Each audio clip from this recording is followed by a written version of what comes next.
Welcome to my podcast. Thank you so much for listening. And today I want to introduce my guest, Courtney Lancaster, and we have known each other for years.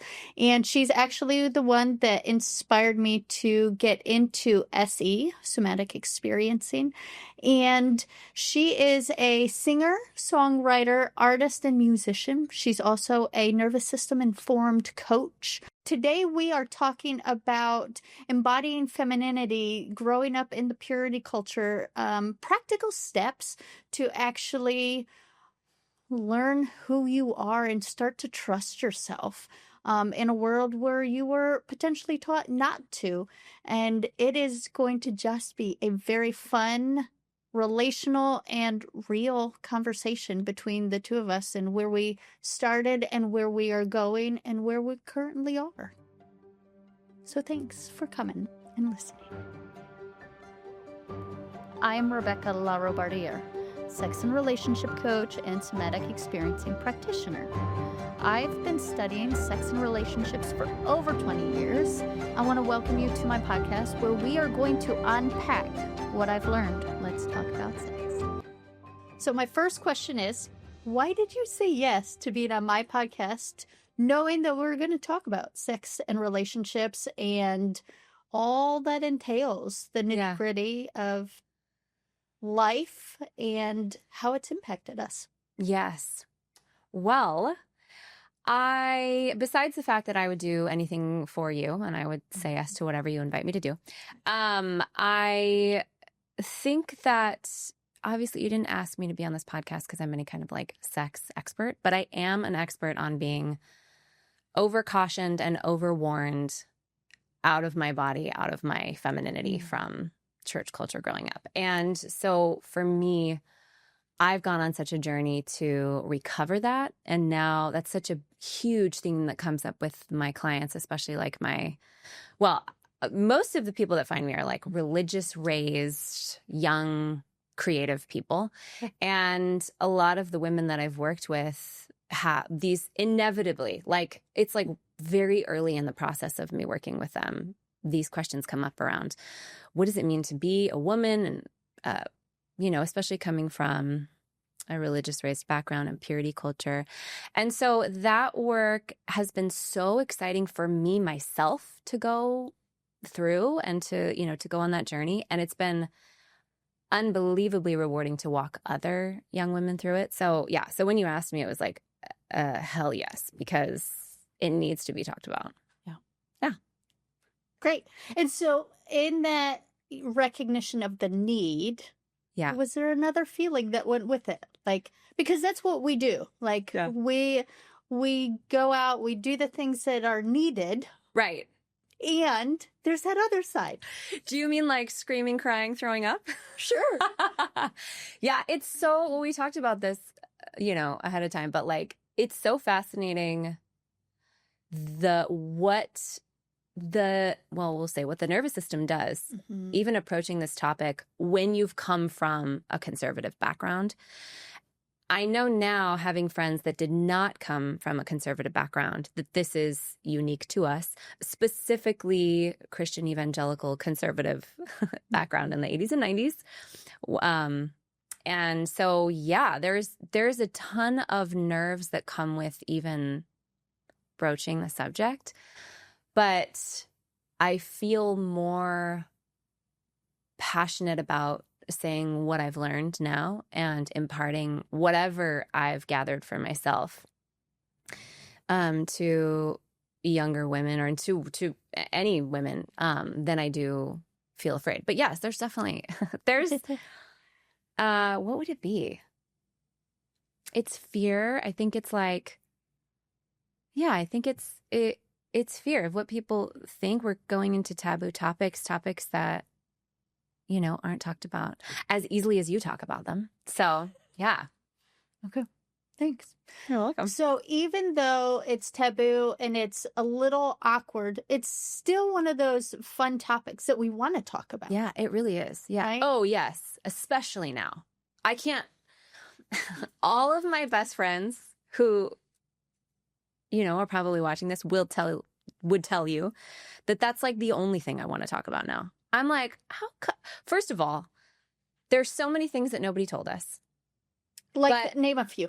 Oh gosh. Well, just how amazing it feels to embody your essence, to embody your femininity, how amazing it feels to actually be in your body, but also like polarity and, that masculine and feminine dynamic of sexuality and how much of an energizer it is, how much of a life giver it just sexuality is. And nobody talked about that. Nobody told us, people like me. And so I think like, the thing about being sheltered, I talked about this yesterday, but the thing about being sheltered is shelter is still shelter. Mm-hmm.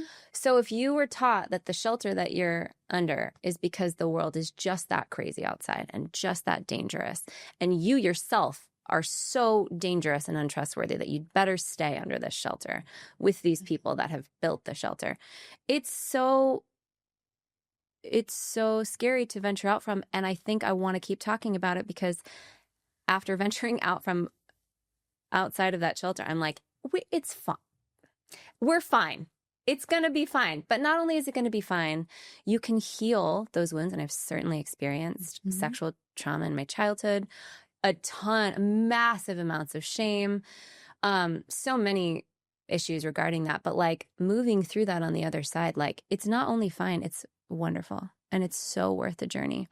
And as I heard somebody say influence is an infinite ladder, meaning there will always be people ahead of you that know things that you're going to want to know, that can help you, that are farther along in the journey. Always.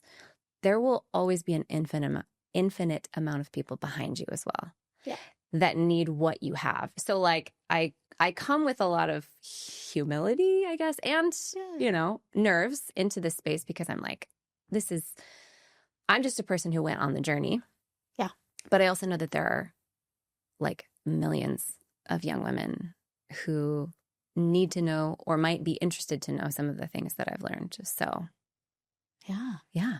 Kind of becoming who you needed at that age. And now 100%. Absolutely. And now you get to be that person for yourself. Yeah. And for anyone that wants to listen. Yeah. Yeah. Right? Totally. Yeah. And that's why I got into this, because I needed to figure out for me. And then I'd talk to anyone that would talk to me. And then I was like, I will share it with anyone that wants to listen. Yeah. Right. And it doesn't make me the best or the most qualified or the expert of it all. Yeah.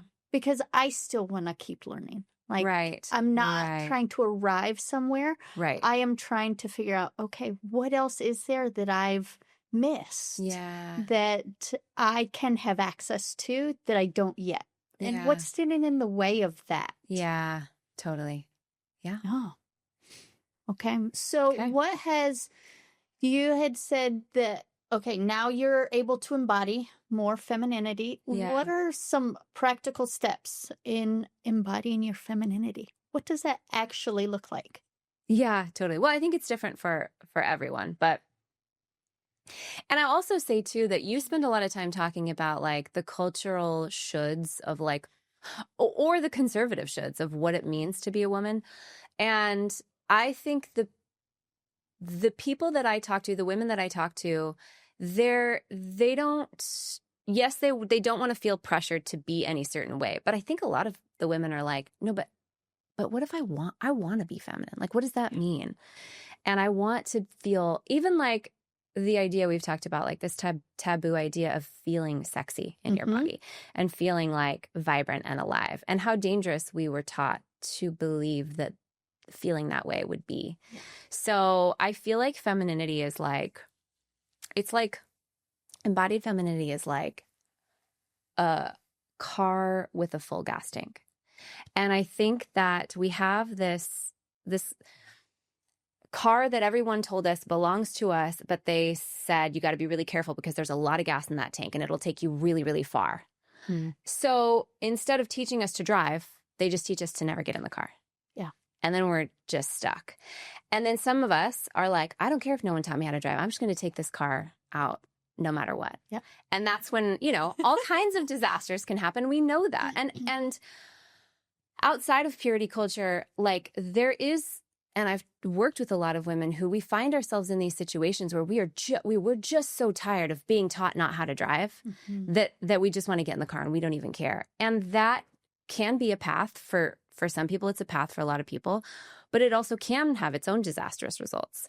So I think what nobody taught me about femininity was that it is such a powerful life force, and you can go where you authentically want to go. That's in alignment with your personal values. And you can express that vibrancy of being a woman, of being engaged with beauty and nurture and excitement and flow. And you can express yourself however you damn want to. And it would, as if it's in line when you are learning about who you are and what your values are, if it's in line with who you authentically are. Yeah. Not who you're trying to be so that other people will like you, and not who you're trying to be in rebellion of what other people told you not to be. Yeah. Authenticity is rested. It's relaxed. Yeah. And so I think like femininity is being relaxed in who you are. And I don't know, would you add anything to that? Like, yeah, the only thing I'd add or kind of repeat is that it is the essence of who you get to show up as you, and it's not forcing it. It's not trying to measure up to someone else's expectation, but it's like, where do I actually come alive in this moment? Yeah.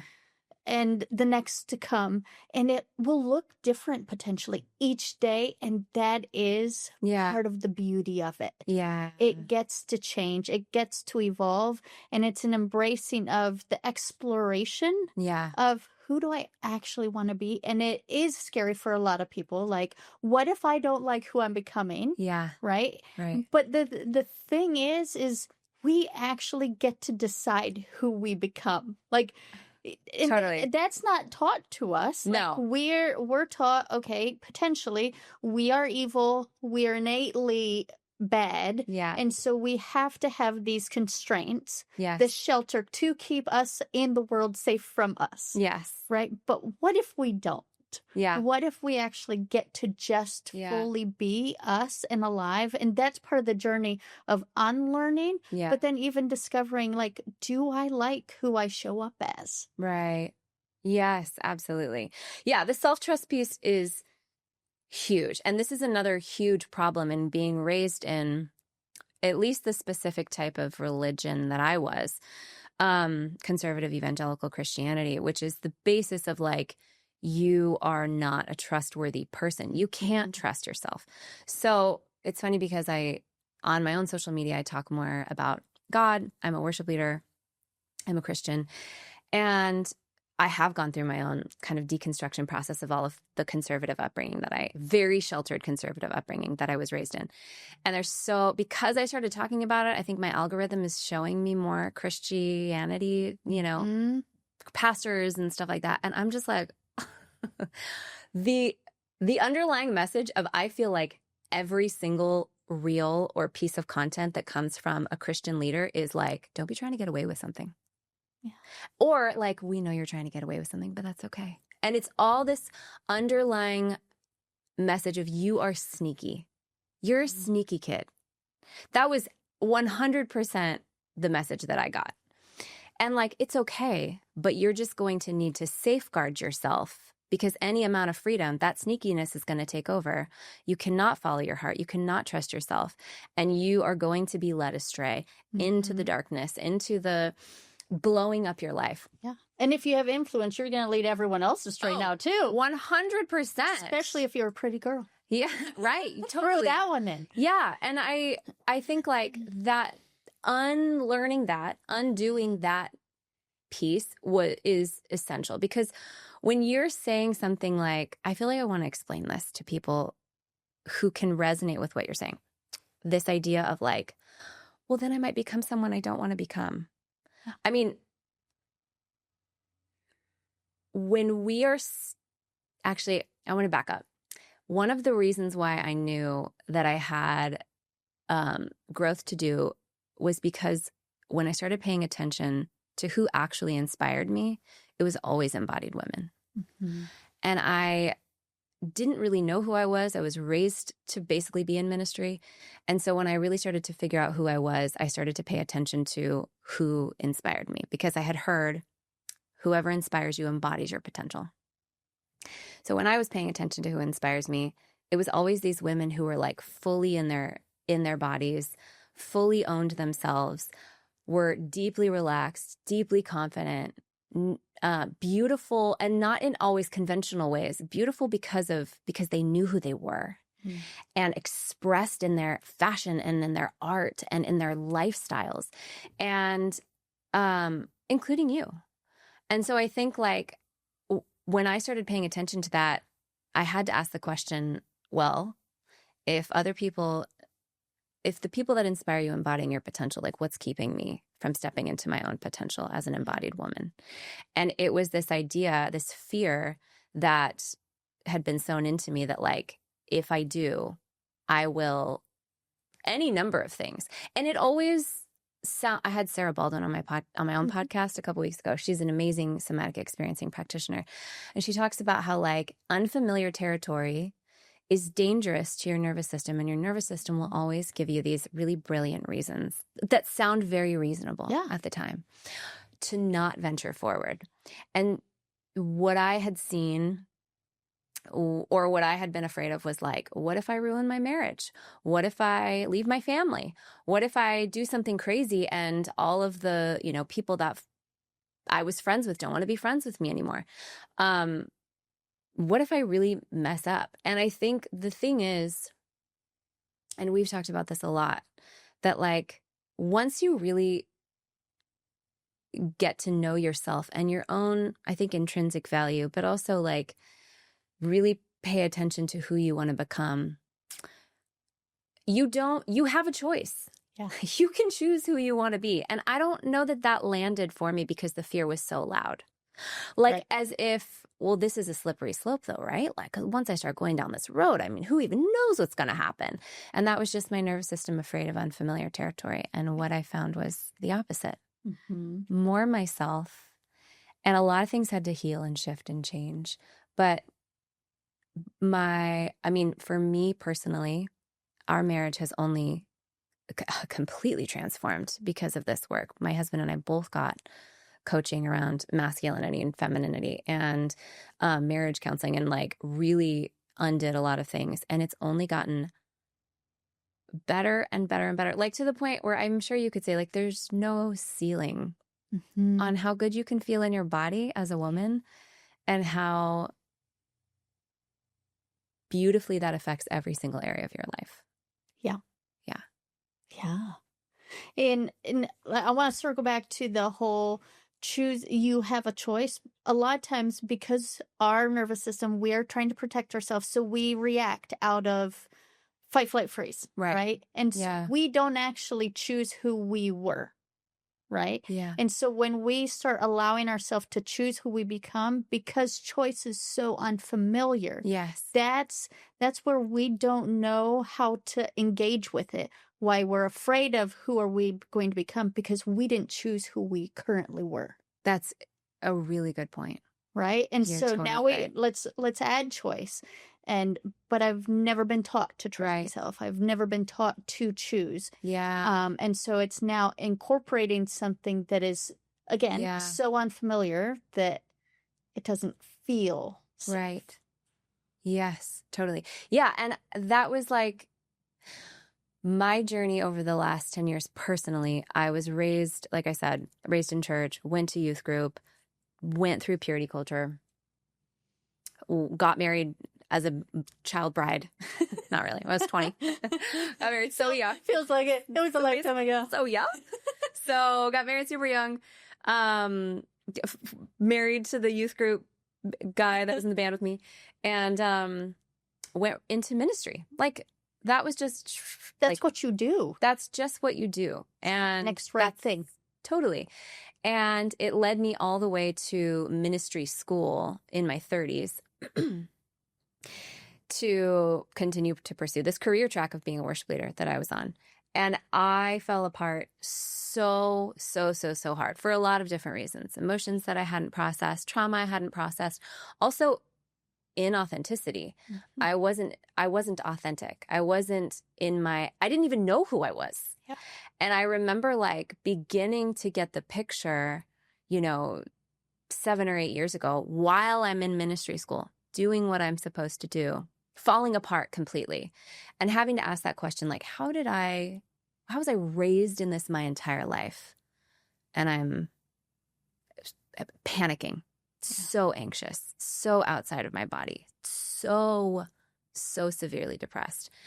And so when I begin to like unravel that and walk through, I remember like that certain point of like very gently and carefully trying to figure out, what are my actual preferences? Mm-hmm. Like, what do I actually want?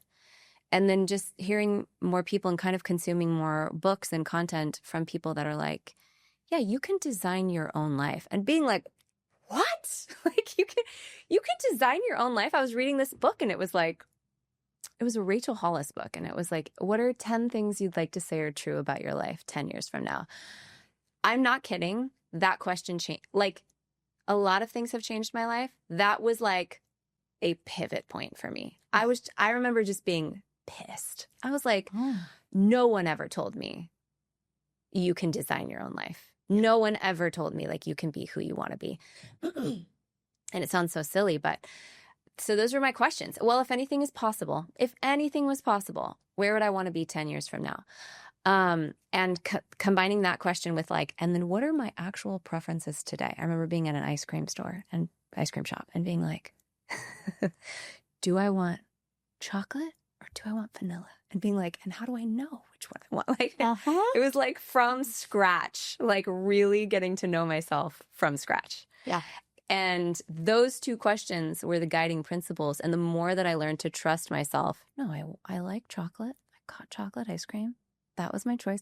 Then I could bring that to my relationships, to my career, to my parenting, to the bedroom, to my marriage.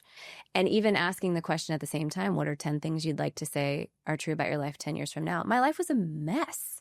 The first thing that I said on that list was, I want a regulated nervous system. I want to feel safe in my body. And the second thing was, I want to be more in love with my husband than ever, because we weren't there at all. Yeah. To, pastors' kids, to like Christian race kids. And so that was 7 or 8 years ago. And I'm living in so much of that list now. Yeah. Which kind of comes back to the first question you asked me. And that's why I'm here. It's because I'm like, ladies, listen, you can trust yourself. You're so deeply good inside. You're so trustworthy. Probably no one taught you how to embody your authenticity. Mm-hmm. If femininity is a full tank gas in a new car, probably no one taught you how to drive that car. But like once you learn to drive it, yes, you can go far, but you can go far in the direction that you want to go in. Yeah. Right? Yes. Yeah. It is amazing, like, because we've been on this journey, like, it is at times hard to be like, oh, people are still dealing with what we dealt with when we were 21, when we were married. Right. So we've both been married 21 years now. Yeah. This year. Five. Yeah. Great. Congratulations. All easy years. So easy. Yeah, marriage is a cakewalk. Before I want to hear this question. Oh, yeah. I want to say, and I want to hear what you have to say too. Oh. I heard somebody say, if you're most people are married an average of 3 times if you're in your life. If you're lucky, it's with the same person. Yep. Being 21 years in, we are 100% in what we would call our second marriage. And it's going to make me cry. The best thing ever. And I feel like we had like 15 hard years. And I just want to say, like, for anyone that's listening, we're not just trying to like patch up like these broken systems. No. There is an entire new world out there of healing and of authenticity. And I think marriage for us has been just this like unbelievably beautiful thing that we had no idea. We had no idea what we were dealing with, what we were working with at first, but we also had no idea the potential that we had. So I don't know what you would say after 21 years. Well, I would say it's the deconstruction of what we went in believing marriage was supposed to be. Yes. Right. And so, second, third marriage now, because I'm not the same person. Like, I now sit and talk on a podcast about sex and relationships where I barely had a sex talk. Right. Okay. So there's that willingness to recognize that I wanted more. Yeah. And I get to have access to it. Absolutely. Yes. And so it's not, nothing is off limits to me. Yeah. In my mind. Yeah. Right. If I'm willing to go after it. Yes. And so, there were and still are very hard minutes and moments and times in marriage. And if you choose someone, like I joke that I was so intentional about choosing Sam. Like, he was a former Marine, so he knew what he was doing. He was a worship leader, so he had passion. He was? I didn't know that. Yeah. Gosh. Yeah. So I was like trying to curate the most epic sex life I could possibly get. That wasn't even on my list back then. Oh no, it was on mine. It was all security for me. No, I wanted something that I knew had to exist. I just didn't know how it existed. Yeah. And so still, like, there was that flip that switched when I got married. I now have to fall into this role of what a good Christian wife does. Yeah.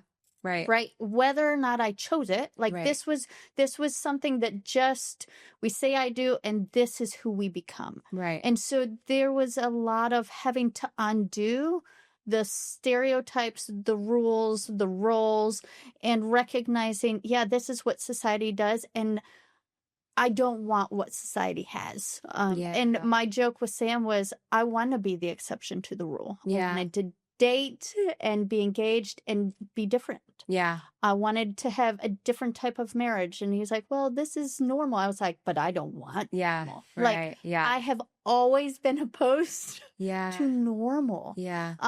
Because I know that there's more. Yeah. And just because it's normal, it doesn't mean it's not hurting us. Right. Oh, 100%. Right? Clearly. And so clearly the normal has actually put us in these positions to have to reestablish who we are, who they are, and what do we actually want in our marriage. And we're 21 years in.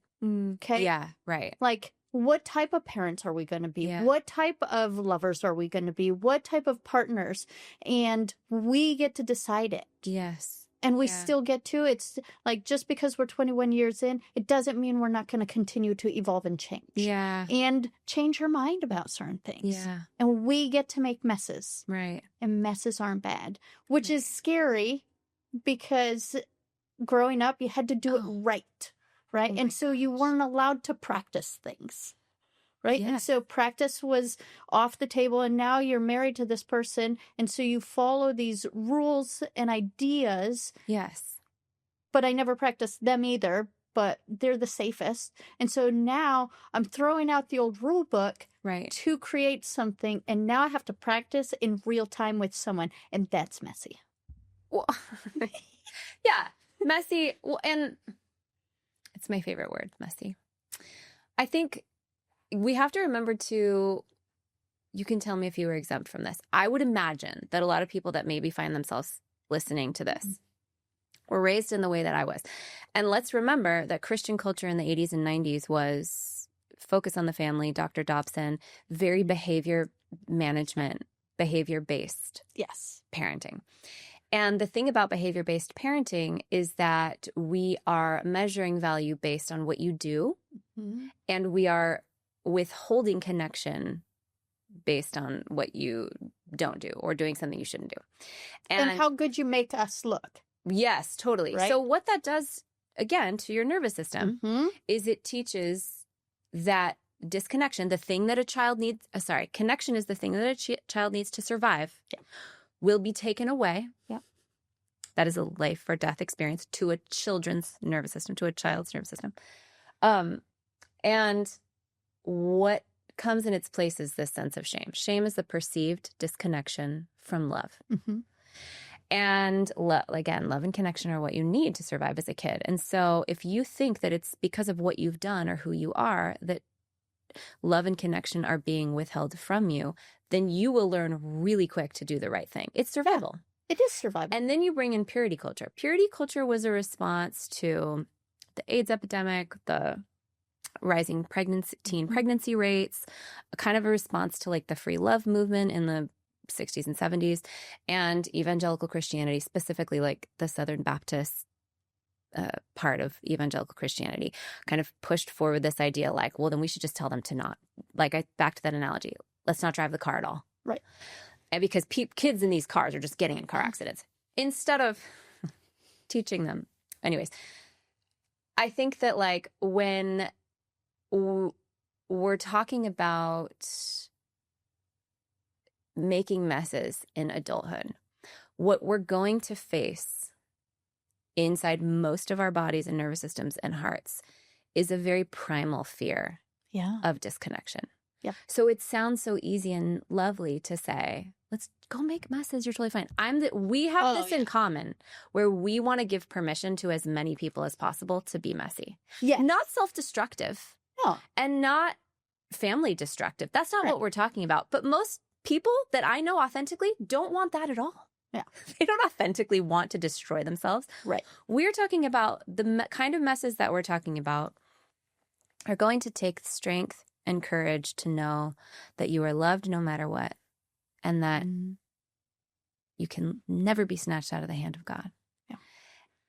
The kind of messes I think that we're talking about, the kind of messes that I got myself into were mostly like the things that I admitted that I was curious about. Yeah. The things that were coming up in me that I never got to talk about. The like some of the scary things, very scary, which you know about, really scary things that happened to me when I was a kid, but also just like the normal things. I'm like, why do we do it this way? Yeah. What is this? Or even like you get into, this is your territory, but like you get into like the bedroom. There's a million questions that we just weren't allowed to ask. So when we're talking about messy, it does feel very messy, and it does feel as scary as somebody proposing like, just go blow up your life. But it is not the same thing. No, very different. And I don't like, I will You're not saying that. I'm saying people's nervous systems are telling them that. That's what we're thinking. And so like, we do have to preface it because we weren't allowed to make messes. And so if I make a mess, it is a catastrophe. Right. I've just created, like, I just dropped a bomb on something. Totally. Right? Yeah. And so it's this willingness to so I'll use the spring cleaning analogy in making a mess. Right. Because when you spring clean, you get in the back of the cupboards. You make a bigger mess first. Yeah, you have to get everything out of the corners. All out, and then you actually decide, what do I want in this mess? Right. Right? And so it's not doing anything. It actually helps you and not hinders you from moving forward. Right. Right? And it doesn't hold you back because you now know what you have that you're working with. Right. Right. Yes, and so that's the type of mess. Or those questions that seem to some like, oh, that's just a question. I'm just curious about that. But it's like, I feel so jealous of those people. It's a big deal. Like, you didn't have a panic attack when you asked that question? People that weren't raised in the same way that we weren't have so much more freedom to be curious. Yeah. Yeah. And like, maybe you had someone that would have questions and it backfired on them. And so I just never will because I'm not willing to do that. But then doing the whole permission giving, which is what we do. Right. Like, I love giving permission, and I've been doing it since I was like 12. Yeah. Like an adult came up to me one time and said, "Are we allowed to do this?" And I said, "Yes." Just tell them Rebekah said you could. I was 12.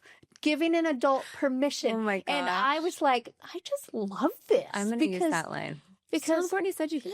Yeah. I was like, okay, worst case scenario. What real harm am I going to get into? Right. Because I was like, people either like me or they don't already. So, yeah. And I just gave some permission and they did it. Yeah, totally. Right. And so I made someone's day. Yeah. Yeah. Right. And so it's holding that space of let's try it. Right. Right. And you're not trying to blow up your life. You're not trying to blow anyone else's up. Yeah. You're just trying to figure out, who am I and what does that actually feel like in my body? Yeah, totally. And so it's kind of fun. It's so fun. That was our pre-show call, was we were like, what do we want to talk about? Yeah. Breaking the rules. Yeah. When I was coming back so we took a few years break from being in church. And which was, we had been in church since cradle roll, since Sunday school. And so for us, it was really important. And it was also COVID and all this stuff. But we took a couple of years. COVID came at a convenient time. It really did for us in that regard. But we took a few years off and just kind of reorganized a lot of things and kind of came to the conclusion that there's too much beauty here for us to not want to be a part of this Christian tradition. Not evangelicalism, but who Christ is. Mm-hmm. And so we go to this Christian church in our new city, and it took me a long time to warm back up. But after a year of being there, incredibly generous place of different viewpoints and just really beautiful people, I started leading worship again. And I remember telling the pastor, who's this wonderful, background in counseling and just a really wonderful, wonderful guy. I told him, this is going to be awkward for you to hear. I don't know how else to say it, so I'm just going to say it. I've been going on my own journey of basically being my own woman and being curious about how do I want to dress? How do I want to express myself? How do I want to show up? My business is online. How do I want to show up online? And I still have such a passion for leading worship, for connecting people to love. Singing about love. I think it's such a beautifully embodied practice. Yeah. But I'm not willing to go back into that box of being of what a female worship leader was, or what I was raised to believe that it was, a female ministry leader. To be. Totally. Got it. And it's been such a journey, and luckily, I mean, just in a really amazing way. We have found, a community of people that a lot of women are on the same journey. But that was such a huge thing for me, where I was I literally won't lead worship. I won't do this thing that it feels like a gift. I love doing it, but I love my authentic, feminine expression and essence more. Mm-hmm. And I think God does too. Yeah. And I'm not willing to compromise that or go back. I'm not talking about I want to dress scandalously on stage. That's not there's no extreme there that anyone would. But for myself, I know the box very well. Yeah. For the worship leader. I know what that's like. And I know all the unspoken rules that so many of them are even still adhering to, because there are no other options. The other options feel explosive and crazy and self-destructive. But there's a third way I'm hoping where so many women are going to, where they're fully embodied and expressing themselves as their authentic feminine selves. And it's too much fun to ever... It's too life-giving to ever go back. Yeah. I do. You do. I do. You had it. You embodied it before. And most of the people that inspired me, I didn't actually know they were celebrities or podcasters or YouTube, or TED Talk teacher or whatever. But you actually embodied it in real life. And I remember being she is an alien. She's different than all of us. But I want to go to there. And aw. Yeah. Thanks. You're welcome, babe. It is one of those things that I feel it. Yeah. But you don't always realize how it translates. I can relate to that. Yes, totally. Yeah. And so it is always fun to hear oh yeah. Do you think that some people don't like you because of that? Oh yeah. Yeah, me too. Oh yeah. Yeah. And so then I still feel like I'm winning. For sure, because you're yourself. Because I'm not going to be what everybody wants, and I'm okay with that. There's that element of I don't have enough time in my life to meet everybody where they're at. And so the ones that exhausting. like me, Yeah. great. I And the know. ones that don't, like, they just made their life and my life a little bit easier. They made the choice for me. Well, and that's the thing is like, you want to give people the ability to make an educated decision about whether or not they want you in their life. And it doesn't mean they don't like me. It just means I'm maybe not their preference. Yeah, I think some people definitely don't like me. Yeah. Me too. But I also am like, totally, I get it. That's totally fine. And it doesn't make them a bad person or me a bad person. It just, No, they get to have their preferences. I was, Likes and dislikes. yes, and we're all Fine. and we're all okay. But I think like, you know, I remember one of my fears being like, what if I like lose this Christian community that I have grown up in? I did. Yeah. In some ways. Like I really did. The amount of people that I think have like maybe unfollowed me or like just don't talk to me anymore. That was real. So Yes. I'm not saying like, that's crazy. Everyone's going to love you. That's not no. true. Because when you've tried to be a shapeshifter your whole life to make everyone like you, and then you start deciding the way that you want to be, like you are kind of eliminating a lot of the connections that you had, the false connections that you had with those people. What I will say though, I don't know why I'm like so on the verge of tears. The friends that you do make, while it feels so lonely for a while to become who you are, the friends that walk with you through it. And if any of you guys are listening, I know you're going to know who I'm talking about. It's such a treasure to have those friends not only walk with you through it, but then to find people on the other side that love you for who you authentically are. That is life. It is. It's everything. Yeah. Yeah. It is. Like, people come and go in our lives, and they're there for certain seasons. And there are those that stick with you and are your biggest cheerleaders in the messy unknown. Yes.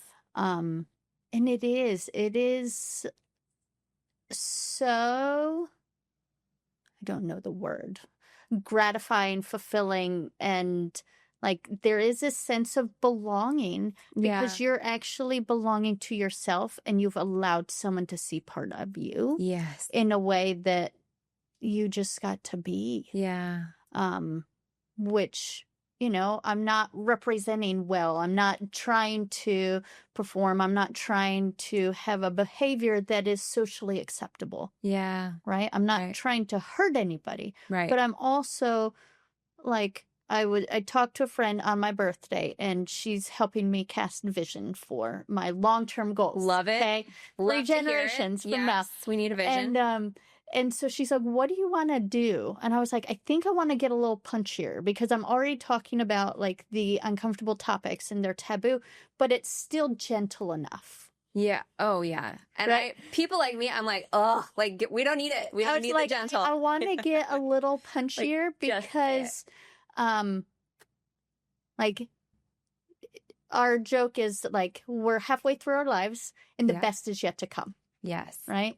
Second half of life. 100%. Oh yeah, the best is yet to come. Yeah. And yes, I'm in my 40s, and I love it. And I just celebrated my birthday, and I love birthdays, and I celebrate my half birthdays, and everything gets to be a celebration. Yeah. And so I don't see my life as like coming down.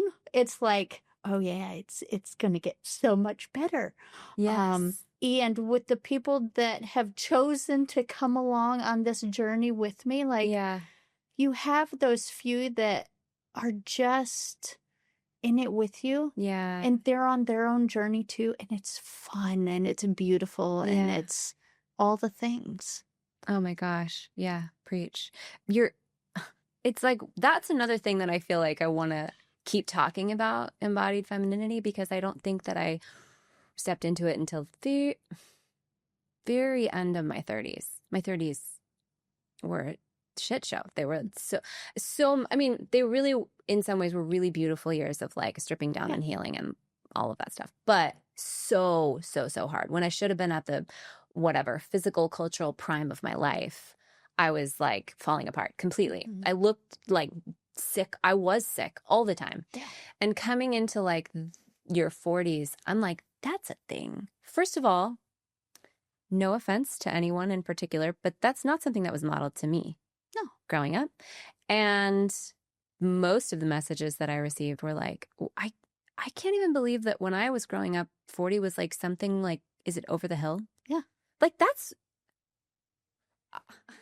like we in our 40s and 50s, there's just we're ready to take on the world. Many reasons, and you could probably speak to it more than I could of why this is your 40s and 50s from what I've heard and from what I've seen, and 60s even are your prime, and then your 70s and 80s are like your wise woman era. Like I'm just like, we can't wait. Yeah.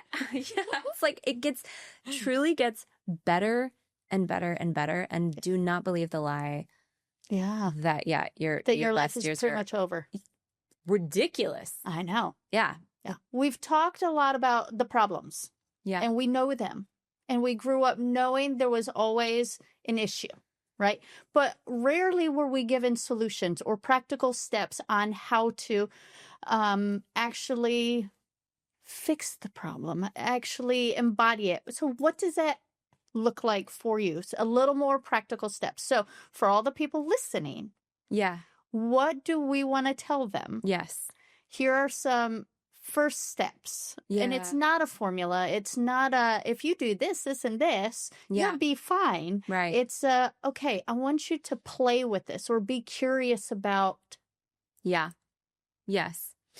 Well, I would say it depends on who you want to be. And so I think that like what we have talked about is kind of getting to the other side of unraveling who everyone else told us we should be. Mm-hmm. And like we've talked about being on the journey of like living from authenticity, which is not without its practice and its struggle. It's intentional. You actually very intentional. Absolutely.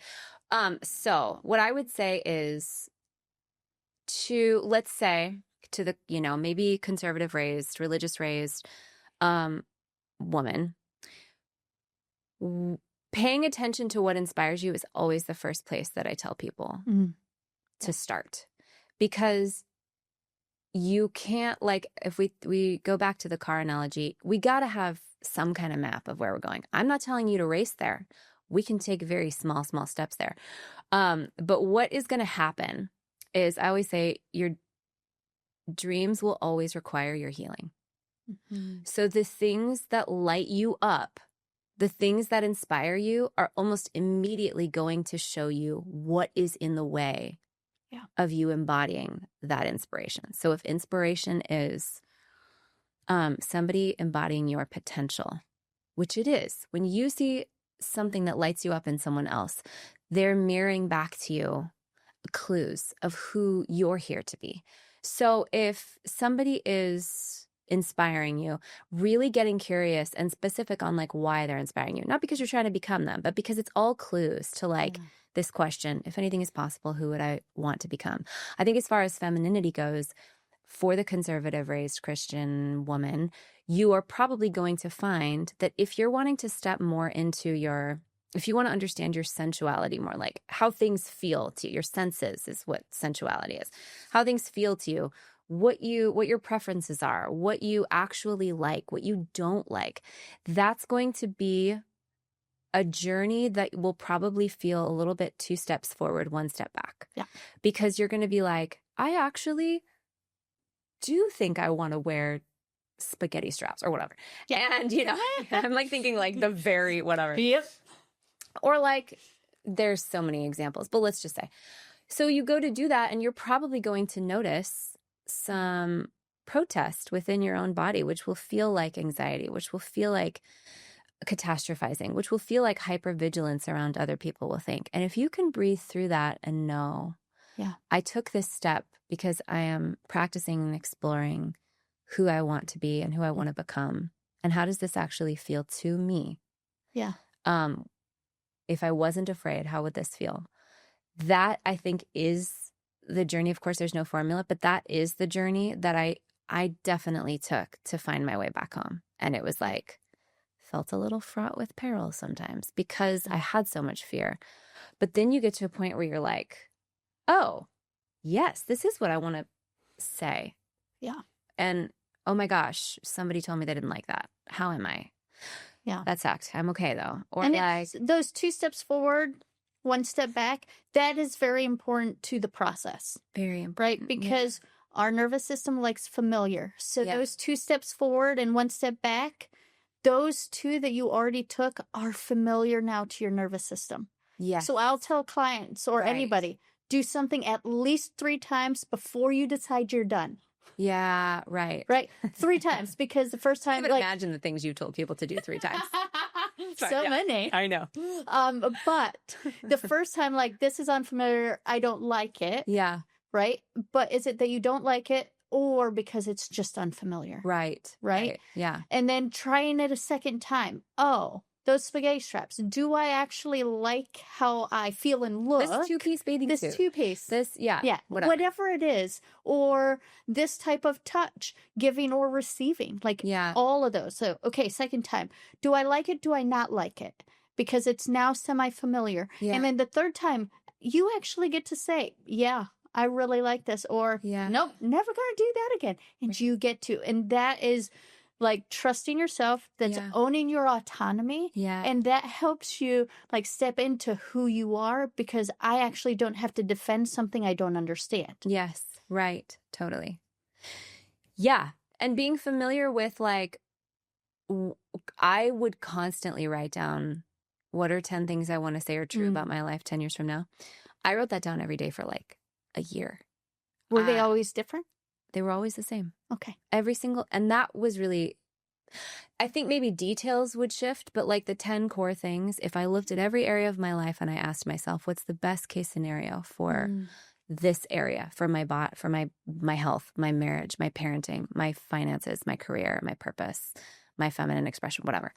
Those things were always the same. And I think like I've heard Donald Miller, he's like a famous author. Donald Miller, he's a famous author, and he talked about how he would read his eulogy every day because he wanted to show his brain like this is where we're going. Yeah. And not, again, in a white knuckling way. Right. We're not trying to say, and if this doesn't happen, I won't be okay.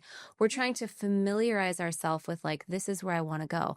And when you have a broader vision, then you have to sort of hold that loosely. This is the broad vision of where I want to go. Right.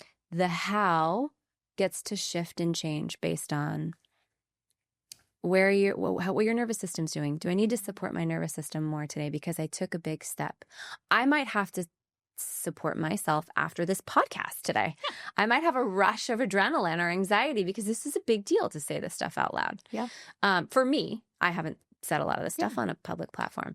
And so like paying attention to those things, like, am I going to have to like give myself some recovery time? Where am I at in my cycle? Like, what are the small steps that I can take towards my bigger vision? And what needs to heal that's in the way? And for me personally, it was some deconstruction around a lot of different institutions that I was raised in. It was trauma therapy.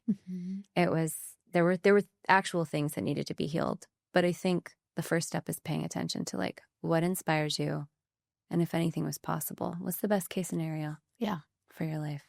Those are great first steps. Yeah, and they don't just stop at the first steps. Like those, totally. As you evolve and get more comfortable with those, they get deeper. Right. Right. The core themes will stay the same, but you'll be able to articulate in a way that you weren't at day one. Right. Yeah. Right. So in a year from now, ask yourself like, oh, if I've been doing this every day, how has it like deepened? Yeah. Right. You don't want to jump into the middle of the lake right off the bat. It's like we're tiptoeing our way into. Yes. Like we're not just jumping in the car and saying, okay, there we go. We're actually going to learn how to drive this thing and do it really well. Yes, totally. And I'm not going to road trip it first time. Totally. Yes. I know that car analogy just keeps giving. I know. It's a good one. It's good. But I think like I do know people, just really quick to add, like I would say very rarely. I have worked with clients who do maybe jump too far, maybe do blow up their lives over and over. And culture, I think especially now social media, there's so many like, oh, don't like your life? Change it. Right. Like, you know, it's don't stay in toxic places. Don't like that just give you so many, like, there's so many options and like, just go do it. And I would say that sometimes I do have people that are like finding themselves in a cycle of like burning down their lives. Mhm. Most of the time, the people that find me are so overly cautioned that they do not need more caution. Right. They don't need more like, but you gotta be careful because they need like They need to be able to break acres the of rules. the opposite. Yes. Like Yeah. you're going to be fine. Ask the questions. Like, Yeah. yes, all of the things that were coming up in me, I remember even you being like, okay, it's okay to be curious and ask these questions. And if you get to a point where you're like actually scared of something, like, let's talk about it then. I was like, oh yeah. like my questions aren't going to, my curiosities going Doesn't back take even us. to old memories is not going to cause you to do something dangerous. Right. Most of the time you need permission and compassion. Yeah. And encouragement and inspiration to be who you're here to be. Yeah. I agree. Good. Glad to agree.